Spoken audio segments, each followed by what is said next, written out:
არსებობს დოკუმენტები და არსებობს ათობით მოწმის ჩვენება, რომ წლების განმავლობაში სოფლის მეურნეობის სამინისტროში, კერძოდ სოფლის მეურნეობის განვითარების სააგენტოში ხორციელდებოდა საკმაოდ მძიმე დანაშაული, იფლანგებოდა ხალხის კუთვნილი თანხები და გამოძიება ამ ყველაფრით დაინტერესდა მხოლოდ 2 თვით ადრე, 2 თვის წინ შევიდა სწორედ სოფლის მეურნეობის სამინისტროში, ფინანსთა სამინისტროს საგამოძიებო სამსახური. ეს არის ინფორმაცია, რომელიც დღეს სასამართლო პროცესზე გააჟღერა სახელმწიფო მბრალდებელმა. რაც შეეხება თავად დაკავებულ სოფლის მეურნეობის სამინისტროს მაღალჩინოსანს, განვითარების სააგენტოს ხელმძღვანელს თორნიკე კაპანაძეს, მას დღეს პრაქტიკულად არაფერი უთქვა სასამართლო პროცესზე, თქვა რომ არ იცის რა შედავება სახელმწიფო მბრალდება, თუმცა ის სარგებლობდა რეპლიკებით დროდადრო სასამართლო პროცესზე და ირიბად მიანიშნებდა მის ზემდგომ პირებზე. ამბობდა რომ დანაშაული, რომელსაც ედავება სახელმწიფო მბრალდება, საუბარია 800.000 ლარზე, ხალხის კუთვნილ თანხაზე, სახელმწიფო ბიუჯეტიდან გაფლანგულ ლარებზე.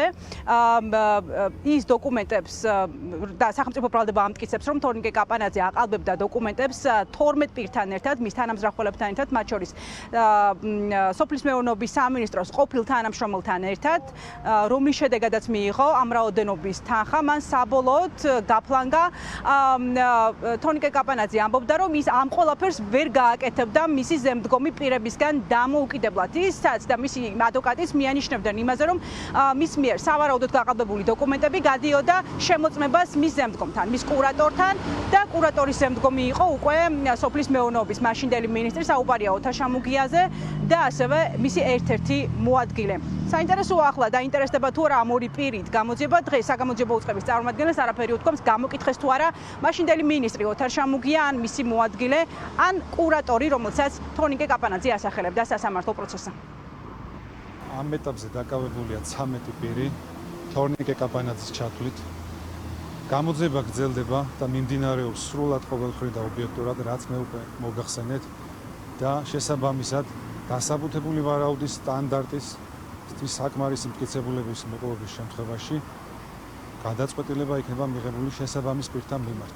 გამოძიება, რა თქმა უნდა, ვერ იქნება დაფუძნებული ეჭვებსა და ვარაუდებზე, ის ეფუძნება მოპოვებულ მტკიცებულებებს და მე კიდევ ერთხელ გაგიმეორებთ, რომ თუ დასაბუთებული ვარაუდისთვის და ამ სტანდარტისათვის საკმარისი მტკიცებულებები იქნება მოპოვებული, ნებისმიერი პირის მიმართ იქნება ეს მისი ხელმძღვანელი თუ სხვა თანამდებობის პირი მიღებული იქნება შესაბამისი გადაწყვეტილება. ვერ მოგახსენებთ კონკრეტული საქმის და კონკრეტული მოთხოვნის. თავად არ თანამშრომლობს თორნიკე კაპანაძე გამოძიებას. თორნიკე კაპანაძე თანამშრომლობს თუ არა გამოძიებასაც, ესეც საქმის მასალებს უკავშირდება და სამწუხაროდ ვერ მოგახსენებთ.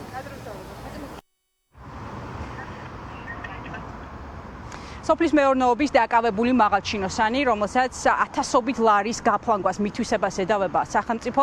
სოფლის მეურნეობის სამინისტროში 2018 წლიდან იკავებდა მაღალ თანამდებობას, ის ხელმძღვანელობდა განვითარების სააგენტოს, ის მაღალ თანამდებობას იკავებდა მათ შორის ირაკლი ღარიბაშვილის, სამთავრობო კაბინეტის წევრის ლევან დავითაშვილის და ასევე ოთარ შამუგიას მინისტრობის პერიოდში და როგორც გამოძიება ამტკიცებს, ბოლო 4 წლის განმავლობაში ჩადიოდა ის მის მიერ ორგანიზებულ ჯგუფთან ერთად საკმაოდ მძიმე დანაშაულს.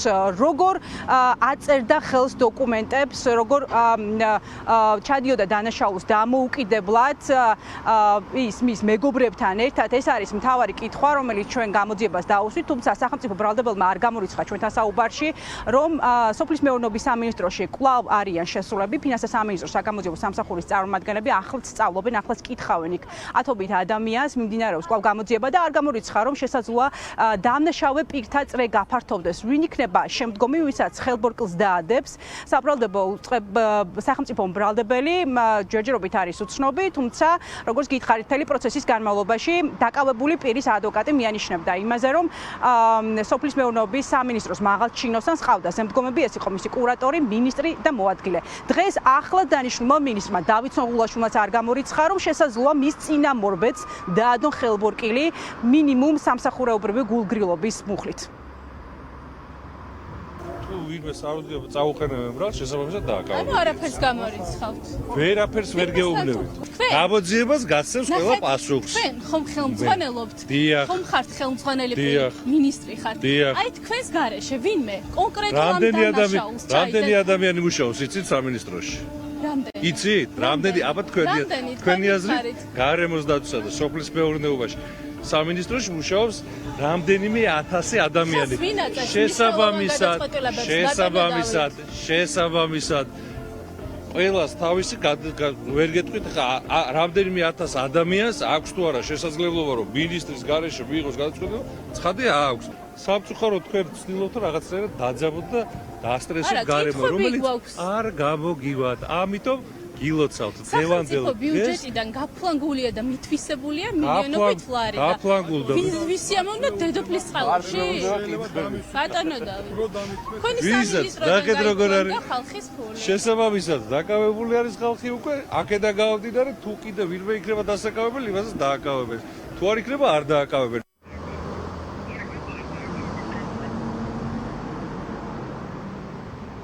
დიახ, საფლის მეურნეობის განვითარების სააგენტოს ხელმძღვანელს თუ დანაშაული დაუმტკიცდება, მას 7-დან 9 წლამდე პატიმრობა ემუქრება, თუმცა დღეს საბრალდებო უწყების წარმომადგენელმა მას პირდაპირ შესთავაზა სასამართლო პროცესზე თანამშრომლობა. როგორც ჩანს, ის ამ დრომდე ჯერჯერობით დუმილის უფლებით სარგებლობს, არ თანამშრომლობს გამომძიებლებთან და არასახელებს პირებს, რომლებიც სავარაუდოდ იცოდნენ სოფლის მეურნეობის სამინისტროში იმ დანაშაულის შესახებ, იმ ორგანიზებული დანაშაულებრივი ჯგუფის არსებობის შესახებ, რომლებიც მასთან ერთად არიან დაკავებული. საუბარია მის გარდა კიდევ 12 პირზე და ერთ-ერთი მათგანი არის სოფლის მეურნეობის სამინისტროს ყოფილი თანამშრომელი, რომელიც ასევე იკავებდა მაღალ თანამდებობას. მთავარი კითხვა მაინც რჩება ძალაში. 4 წლის განმავლობაში მიმდინარეობდა პროკურატურის მტკიცებით დანაშაული სოფლის მეურნეობის სამინისტროში, თუმცა ფინანსთა სამინისტროს საგამოძიებო სამსახური რატომღაც 2 თვის წინ დაინტერესდა მხოლოდ ამ სქემით და ახლაც სოფლის მეურნეობის სამინისტროში გამომძიებლები ცდილობენ მოიპოვონ მეტი მტკიცებულება, მოიპოვონ მოწმეთა ჩვენებები იმისთვის, რომ სავარაუდოდ პასუხისგებაში მიცენ დაკავებული პირის ზემდგომი პირები და საუბარია მის კურატორზე, სოფლის მეურნეობის მაშინდელ მინისტრზე, მაშინ იყო სწორედ ოთარ შამუქია და ასევე მის მოადგილეზე.